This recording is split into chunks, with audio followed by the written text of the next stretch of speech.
All of you dear students. आपका फिर AGC के ऑनलाइन यूट्यूब चैनल पर मैं प्रदीप गुप्ता स्वागत करता हूं। And today I will take in this class a brief introduction about carbene. Let's start. First of all we know what is carbene. It is clear from the name carbene, मतलब कि जैसा कि नाम से ही क्लियर है, carbene जो ये word लिखा हुआ है यह एक तरह का रिएक्शन इंटरमीडिएट होता है और साथ क्या होता है, न्यूट्रल डाइवैलेंट होता है। क्या होता है लिखोगे, एक लाइन का डिफिनीशन इसका लिखोगे, neutral divalent and contain unshared pair electron, या ये लिखो at least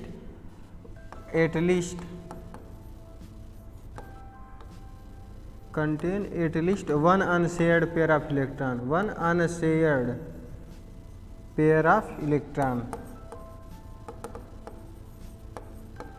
and having 6 electron in valence shell। कितने electron? 6 electron in valence shell. और यह दो तरह का होता है, ये डिस्कस करते हैं इसके बारे में। तो कार्बीन मतलब कार्ब, मतलब कि कहीं ना कहीं यह जो रिएक्शन इंटरमीडिएट है कार्बन कंटेनिंग स्पीशीज ही है।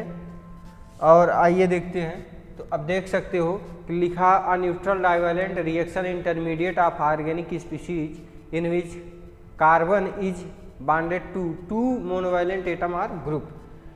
इसमें इस तरह के रिएक्शन इंटरमीडिएट में जो हमारा कार्बन रहेगा 2 मोनोवैलेंट एटम या ग्रुप से जुड़ा रहेगा। जैसे ये कार्बीन है, तो कार्बीन में देखो, कहने का मतलब यह हमारा कार्बन है, 1 बॉन्ड 2 बॉन्ड, यानी कि 2 monovalent and contain at least 1 unshared pair electron. एक अनशेयर्ड पेयर ऑफ इलेक्ट्रॉन रहेगा।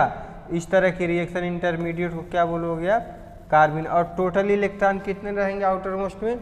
6 electron in valence shell and at least 1 unshared pair of electron are present. तो हो गया। तो यहाँ देख लेते हैं, 2 इलेक्ट्रॉन 4 इलेक्ट्रॉन और ये 2 6 इलेक्ट्रॉन। तो ये कितने हो गए टोटल? 6 इलेक्ट्रॉन। तो अब जैसा कि आपको पता चल गया, यह जो कार्बीन रिएक्शन इंटरमीडिएट होता है न्यूट्रल होता है, डाइवैलेंट होता है। न्यूट्रल मतलब नो चार्ज रहेगा, न्यूट्रल स्पीशीज रहेगा, और डाइवैलेंट मतलब 2 बॉन्ड बना के रखेगा, जिसमें कि वह जो दोनों बॉन्डेड रहेगा वो किससे रहेगा? जो दोनों वैलेंसी रहेगा किसी मोनोवैलेंट एटम या ग्रुप से। और क्या 6 इलेक्ट्रॉन उसके वैलेंस शेल में रहेंगे और एक अनशेयर्ड पेयर इलेक्ट्रॉन कम से कम उसके पास रहना चाहिए। तो आप क्या उसको बोलोगे? Carbene reaction intermediate. कुछ एग्जांपल्स आपके सामने देखो। मिथाइलिन कार्बीन है, डाइक्लोरो कार्बीन है। तो ये सिंगलेट कार्बीन आपके सामने लिखा गया और ट्रिपलेट कार्बीन लिखा गया। इसको हम डिस्कस करेंगे 1 बाय 1। पहले हम प्रिपरेशन या जनरेशन ऑफ कार्बीन, यानी कि कार्बीन को कैसे हम प्रिपेयर करेंगे लैब में या कैसे जनरेट करेंगे। तो जनरली इसको हम पायरोलिसिस प्रोसेस के द्वारा, पायरोलिसिस मतलब हीटिंग कंडीशन होता है 500-600 डिग्री, यानी कि जनरली 300 से ऊपर टेम्परेचर दिया जाता है, तो उसी को आप पायरोलिसिस प्रोसेस बोलते हो। इसमें होगा क्या कि जो हमारा डाईएजो एल्केन रहेगा और उसके जो एनालॉग्स रहेंगे, डाईएजो एल्केन मतलब जो N2 ग्रुप रहता है उसको डाईएजो बोलते हो, और एल्केन ये हमारा है। तो डाईएजो एल्केन को जब आप पायरोलिसिस प्रोसेस में जाओगे तो N2 हमारा स्टेबल मॉलिक्यूल निकल जाएगा और बच जाएगा कि हमारा कार्बीन बच जाएगा। उसी तरह से CH2CO को आप ले जाओगे हीटिंग कंडीशन में, सॉरी पायरोलिसिस प्रोसेस में, तो इसमें क्या होगा? CO मॉलिक्यूल कार्बन मोनोऑक्साइड हमारा निकल जाएगा। और कैसे निकलेगा उसका मैकेनिज्म देखो, क्या है ये हमारा, ये। तो जब आप इसको हीटिंग कंडीशन दोगे तो 1 इलेक्ट्रॉन ये यहाँ ले लेगा, फिर 1 इलेक्ट्रॉन यहाँ लेगा। फिर जब ये क्या है? पायरोलिसिस मतलब बहुत ज़्यादा अपनी हीटिंग कंडीशन दे दिया है। क्या दे दिया? बहुत ज़्यादा हीटिंग। तो ये बॉन्ड भी अपना होमोलिटिक क्लीवेज कर लेता। तो ओवरऑल बनता क्या है, CH2 रहा और एक इलेक्ट्रॉन इस बॉन्ड से एक इलेक्ट्रॉन, यानी कि 2 इलेक्ट्रॉन यहाँ और प्लस C ये 2 इलेक्ट्रॉन। तो ये हमारा स्टेबल मॉलिक्यूल निकल जाता है और ये हमारा क्या बन जाता है, कार्बीन बन जाता है। उसी तरह से यहाँ आप देख सकते हो कि हमारा डाई हैलो कार्बीन बना है, सॉरी डाई आर, अगर कोई हाइड्रोकार्बन देख लेना वहाँ पर अगर CH3 रहता तो डाईमिथाइल कार्बन बोलते, और कोई हाइड्रोकार्बन ही है। तो इस तरह से हमारा कार्बन ये बन गया।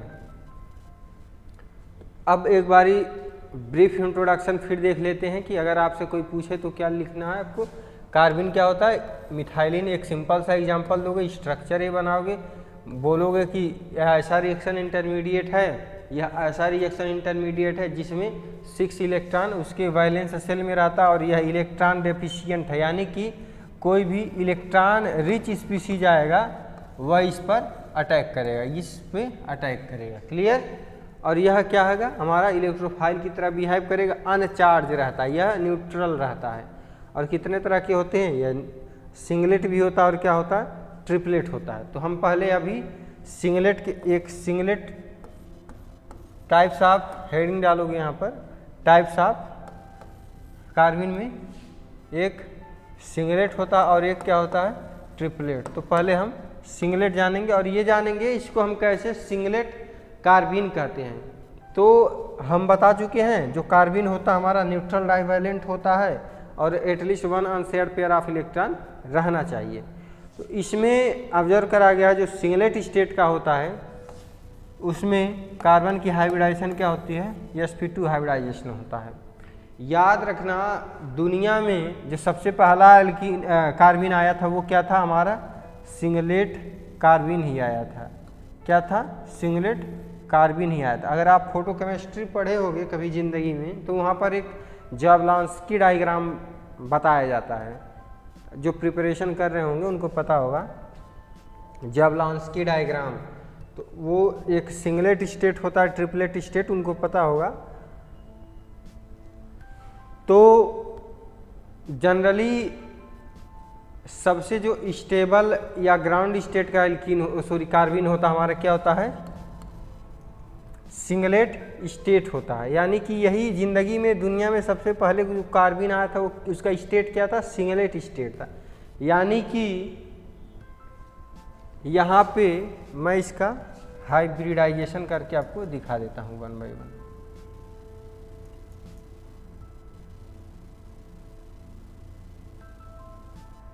तो देखो कार्बन का क्या है, 2s2 2p2,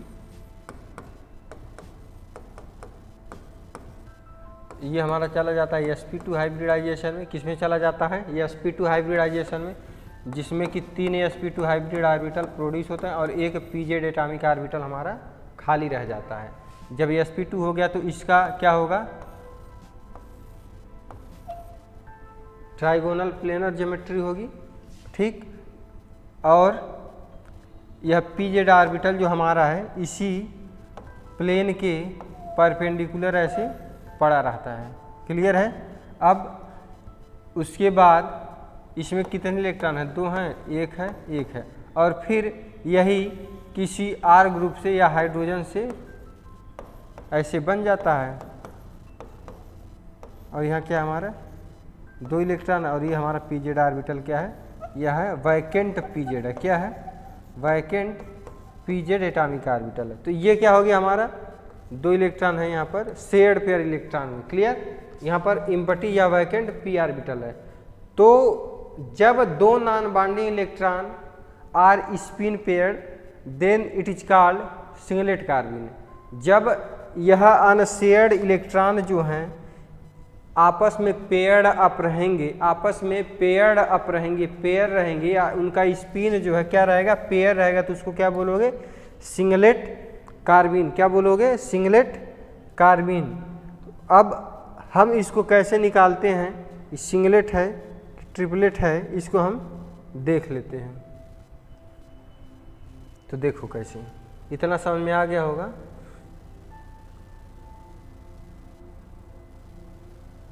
तो हम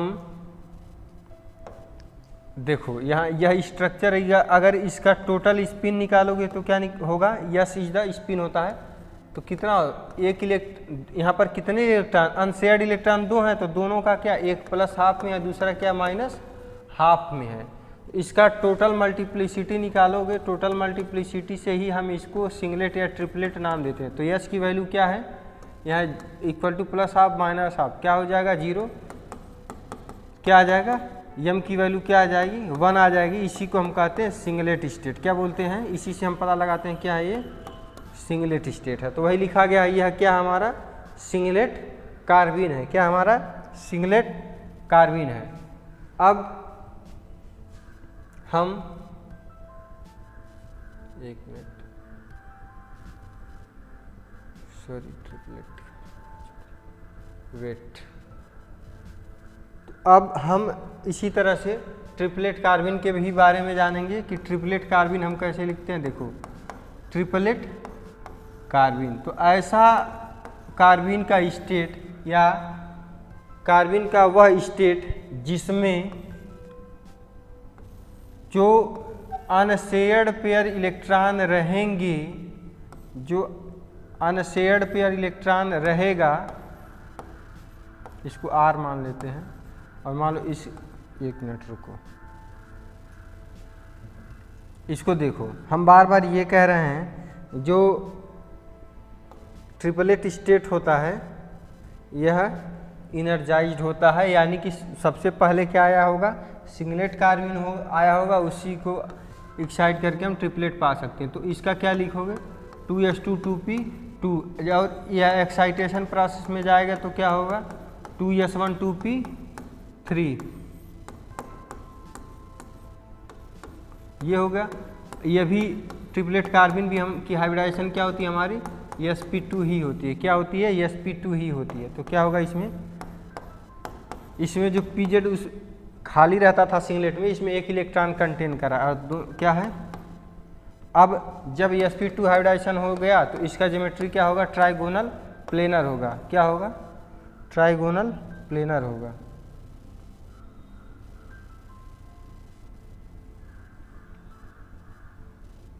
और ये हमारा pz ऑर्बिटल है इसका। तो अब ये देखो कि सब में एक इलेक्ट्रॉन कंटेन करा है, और यही किसी मोनोवैलेंट स्पीशीज से बॉन्ड बना लेता है, और हमारा ओवरऑल क्या बन, यह p ऑर्बिटल है, और ये हमारा एक इलेक्ट्रॉन यहाँ पर है, r यहाँ r यहाँ है। तो ये दोनों देखो एक एक इलेक्ट्रॉन आ गए, दोनों में आ गए। इसी तरह से अब इसका अगर स्पिन आप निकालना चाहे तो क्या आ जाएगा, इस वाले इलेक्ट्रॉन का भी प्लस हाफ आएगा, इसका भी। याद रहे यह जो ऑर्बिटल है हमारा sp2 हाइब्रिड ऑर्बिटल, और यह कौन सा ऑर्बिटल है, pz एटॉमिक ऑर्बिटल है। तो s बराबर क्या आएगा 1 आएगा, m बराबर 2s + 1 निकालोगे तो क्या आएगा, क्या आएगा 3 आएगा। m की वैल्यू क्या आएगी यहाँ से 3 है, यानी इसी को हम क्या कहते हैं, ट्रिपलेट कार्बन कहते हैं। क्या कहते हैं, ट्रिपलेट कार्बन कहते हैं। अब हम कार्बन के रिएक्शन को जान लेते हैं वन बाय वन। तो सबसे पहले साइक्लो एडिशन रिएक्शन क्या होता है हम इसको जान लेते हैं। क्या जान लेते हैं, सबसे पहले साइक्लो एडिशन रिएक्शन, यानी कि कार्बन में जो एडिशन आप साइकिल होगा वह किस तरह से होगा, उसको आज हम यहाँ पे जानेंगे, और वन बाय वन जानेंगे, देख लेते हैं। तो सबसे पहले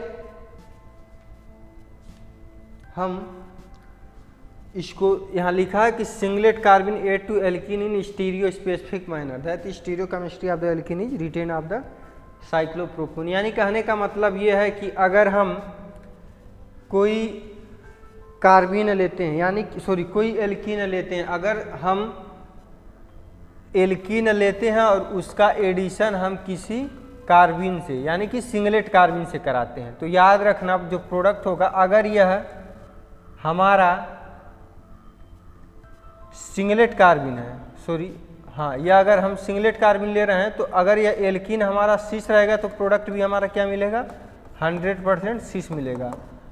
और अगर हम इसी एल्कीन का रिएक्शन सिंगलेट कार्बन के साथ करा रहे हैं और यह एल्कीन अगर ट्रांस रहा तो प्रोडक्ट हमारा क्या मिलेगा, 100% ट्रांस ही मिलेगा। क्लियर?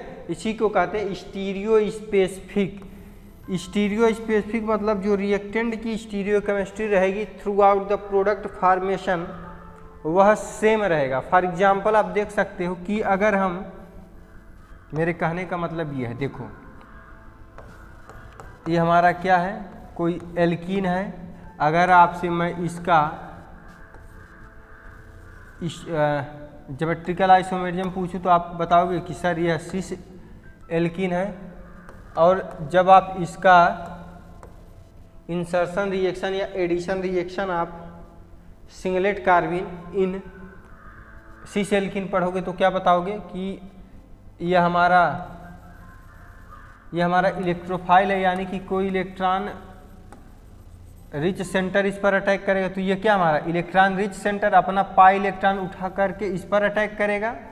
क्लियर? तो जैसे ही अटैक करेगा,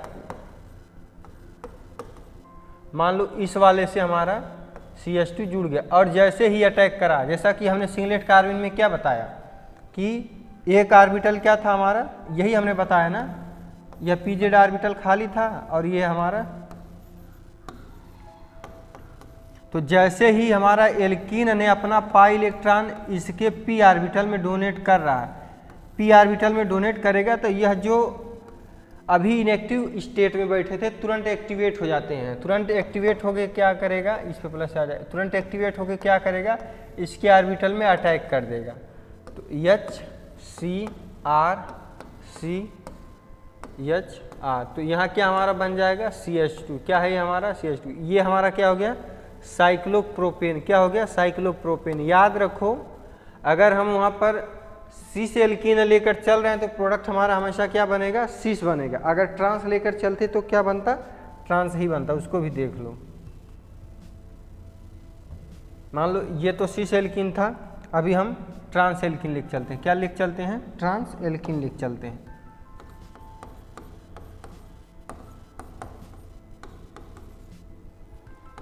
ये देखो वही बात फिर होगा, ये अपना पाई इलेक्ट्रॉन इस पर अटैक करेगा।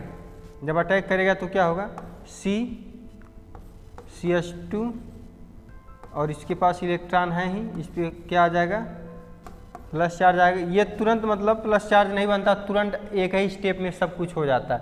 मतलब ये अटैक करेगा तुरंत अटैक कर जाता है, तो एक ही स्टेप में हो जाता है। तो ये हमारा H यहाँ पर है, तो ये हमारा क्या सा प्रोडक्ट हो गया। देखो ट्रांस एल्कीन लिए थे तो हमारा प्रोडक्ट भी कैसा आ गया, ट्रांस प्रोडक्ट आ गया। क्या आ गया, साइक्लो एडिशन का प्रोडक्ट कैसा आया, ट्रांस ही आया। क्लियर है, आई थिंक क्लियर होगा। तो आइए आगे बढ़ते हैं। अब ये देखो वही चीज़ है, देखो सिस एल्कीन लिए थे तो प्रोडक्ट हमारा क्या आया, सिस आया। ट्रांस एल्कीन लिए थे, प्रोडक्ट हमारा क्या आया, ट्रांस आया। क्लियर। अब वही बात है कि ट्रांस एल्कीन लोगे सिंगलेट कार्बिन के साथ, प्रोडक्ट हमारा 100% ट्रांस बनेगा। अगर सिस एल्कीन लोगे सिंगलेट कार्बिन, अगर यह सिंगलेट कार्बिन है, क्या हमारा सिंगलेट कार्बिन, तो प्रोडक्ट हमारा क्या बनेगा 100% सिस बनेगा। क्लियर, क्लियर है। अब हम थोड़ा ट्रिपलेट एल्कीन के साथ रिएक्शन ऑफ द एल्कीन देख लेते हैं। क्या देख लेते हैं, ट्रिपलेट कार्बिन के साथ। तो याद रखो, अगर हम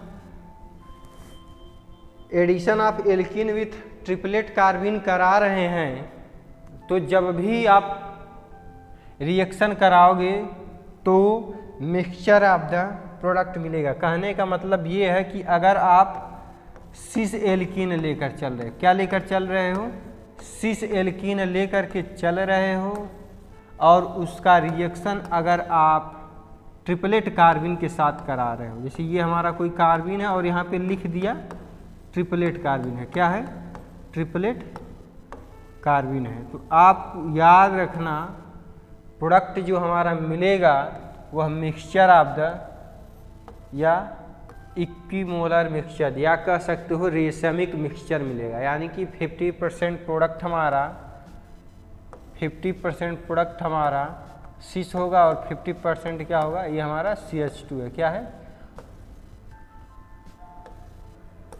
50% सिस प्रोडक्ट और 50% क्या मिलेगा, ट्रांस मिलेगा। क्या मिलेगा, ट्रांस प्रोडक्ट मिलेगा। क्लियर हो गया आप क्लियर हो गया। ये 50% क्या हो गया, ट्रांस प्रोडक्ट मिलेगा। उसी तरह से अगर आप इसको स्क्रीनशॉट ले लेना, उसी तरह से अगर आप यहाँ पर ट्रांस एल्कीन लेकर चलोगे, क्या लेकर चलोगे, ट्रांस एल्कीन लेकर चलोगे, तो भी प्रोडक्ट हमारा क्या मिलेगा, मिक्सचर ऑफ द प्रोडक्ट मिलेगा, यानी कि रेशमिक मिक्सचर मिलेगा।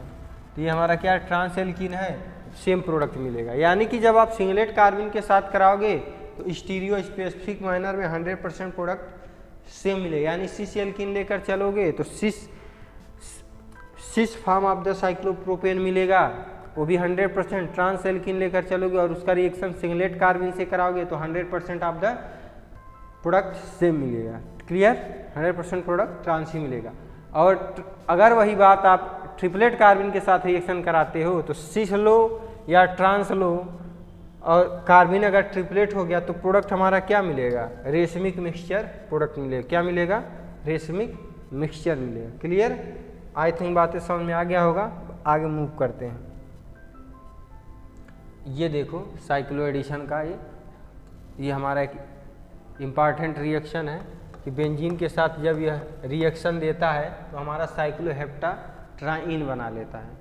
और हमने अभी आपको पाई बांड का इंसर्शन पढ़ाया है। क्या बताया है, पाई बांड का। पाई बांड कहने का मतलब क्या, हमारा एल्कीन क्या क्या रहता था, यह पाई बांड ही था ना, एक सिग्मा बांड रहता था, एक पाई बांड। तो क्या रहता था, जब इसमें क्या होता था, जो हमारा कार्बिन रहता था इस पाई बांड में इंसर्ट कर जाता था। किस में इंसर्ट कर जाता था, पाई बांड के अंदर। ये हमारा सिग्मा बांड और ये पाई बांड के अंदर इंसर्ट कर जाता था।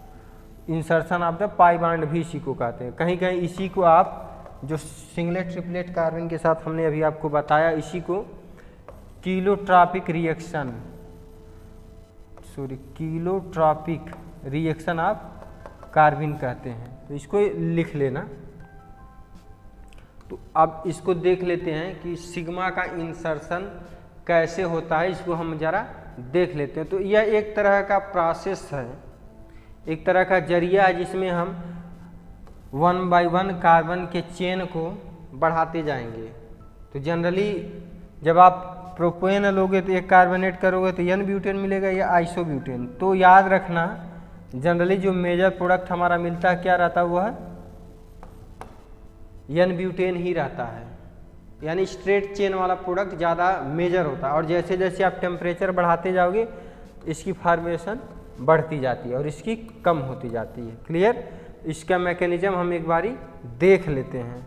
देखो जैसे मान लो प्रोपेन है हमारा, प्रोपेन को हम ऐसे लिख सकते हैं। तो जब आप इस कार्बिन का रिएक्शन सिग्मा इंसर्शन के लिए लाओगे तो क्या होगा, देखो इसमें 2 इलेक्ट्रॉन है, तो ये क्या करेगा, उठकर इस पर अटैक करेगा, यह बांड पूरा उठ करके, मतलब यह पूरा बांड उठ करके अटैक करेगा और ये तुरंत इसके बीच आ जाएगा। तो ओवरऑल बन जाएगा क्या, CH3 CH2 CH2 और बीच में क्या आ गया हमारा, यह वाला हमारा CH2 ग्रुप आ गया है। और फिर क्या आ गया है हमारा, पहले क्या था इसके साथ यह जुड़ा हुआ था, अब क्या हो गया, एन ब्यूटेन हो गया। क्लियर है, एन ब्यूटेन है। अब इसी से उसमें आइसोप्रोपेन भी बना, उसको भी हम देख लेते हैं।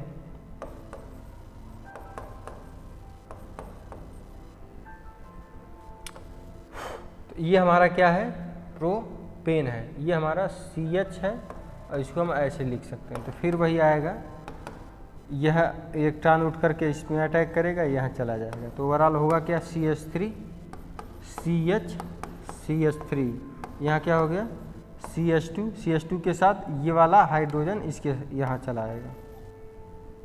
ये क्या हो गया हमारा, आइसोब्यूटेन हो गया। क्या हो गया, आइसोब्यूटेन हो गया, आइसोब्यूटेन।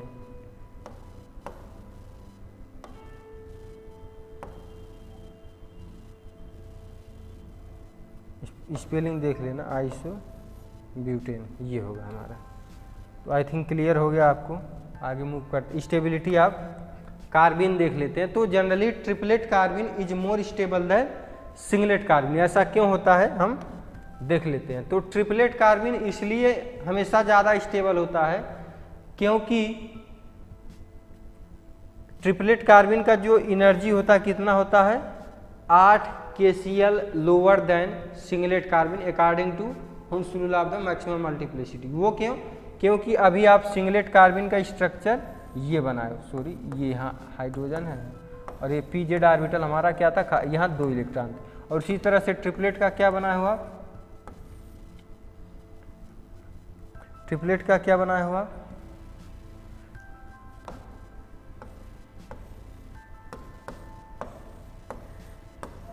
यहाँ R मान लो, 1 इलेक्ट्रॉन यहाँ दिखाए थे, 1 इलेक्ट्रॉन, ये ट्रिपलेट बोल रहे थे, ये क्या बोल रहे थे, ये सिंगलेट कार्बिन। तो इसमें क्या है देखो, जब इलेक्ट्रॉन आपस में पेयर्ड हो जाते हैं तो उसमें क्या होता है, रिपल्सन होने लगता है अकॉर्डिंग टू हुन्स रूल। और ये क्या है, हुन्स रूल के अकॉर्डिंग क्या है, इनका जो कॉन्फ़िगरेशन है वो क्या है, अनपेयर्ड में है, तो ये ज़्यादा स्टेबल होगा। इसीलिए समझ गया होगा आई थिंक, इसलिए इसका 8 kcal जो एनर्जी होता है वह ज़्यादा होता है या ग्रेटर होता है, सॉरी इसका ट्रिपलेट वाले का जो एनर्जी होता है कम होता है रदर देन सिंगलेट कार्बिन। और अगर कोई ग्रुप सिंगलेट कार्बिन से, यहाँ जो मैं R लिख रहा हूँ, अगर यह सिंगलेट कार्बिन है और यहाँ पर खाली, तो अगर कोई ग्रुप आ रहा है, यह जो R ग्रुप है अगर वह इलेक्ट्रॉन डोनेटिंग ग्रुप है, क्या है, इलेक्ट्रॉन डोनेटिंग ग्रुप है, तो स्टेबिलिटी ऑफ कार्बिन को बढ़ा देगा। क्लियर है? अगर दोनों R इलेक्ट्रॉन तो सबसे ज़्यादा, अगर दोनों R EDG हैं तो सबसे ज़्यादा स्टेबल, अगर एक ही तो उससे कम, दोनों नहीं तो सबसे कम, इसी तरह से होता। और इसका जस्ट रिवर्स ट्रिपलेट कार्बिन में हो जाए। आई थिंक आप लोगों को सब समझ में आ गया होगा। Thanks to all of you watching this video. और नेक्स्ट वीडियो में हम एक नाइट्रीन रिएक्शन इंटरमीडिएट के साथ